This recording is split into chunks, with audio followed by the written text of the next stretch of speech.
Let's talk about Saving Mr. Banks. I got to watch this film last night with my wife, and we were blown away. Just an amazing film. I like it too. And I was...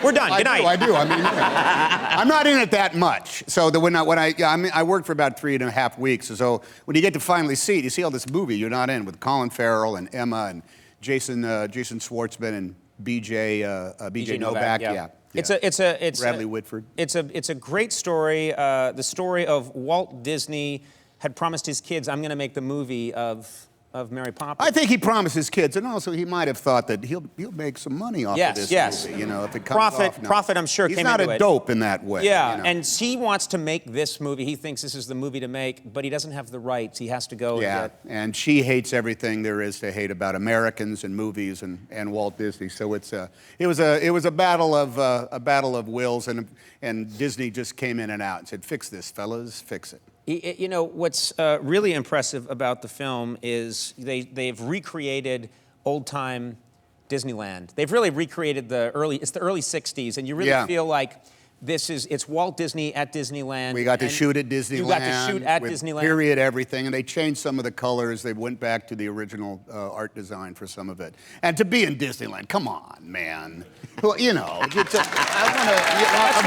it opens, you know, it was just us. We didn't have the run of the place because we had to get to work. But when you get there and there's nobody there, it's like, oh, I get it. I'm 13.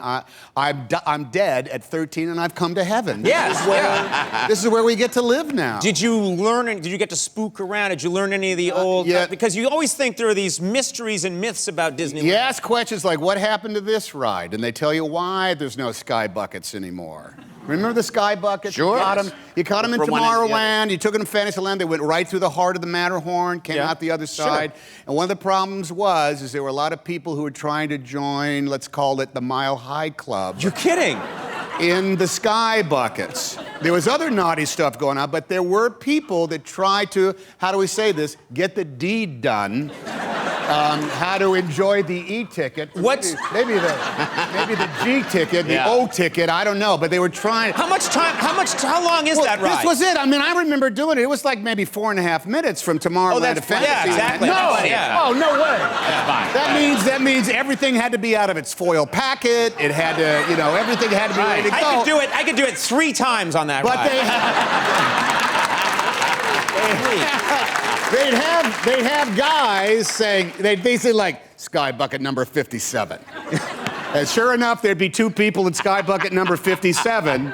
Let's say they were enjoying their climb up the Matterhorn. They would be met in Fantasyland by a Keystone Cop and a Western Sheriff with walkie-talkies in their ears. That's fantastic. Saying, I think you 2 Musketeers are going to be escorted to the other side of the berm, as they say. So that's one of the reasons they shut down the sky bucket. That's absolutely amazing. Nefarious activities.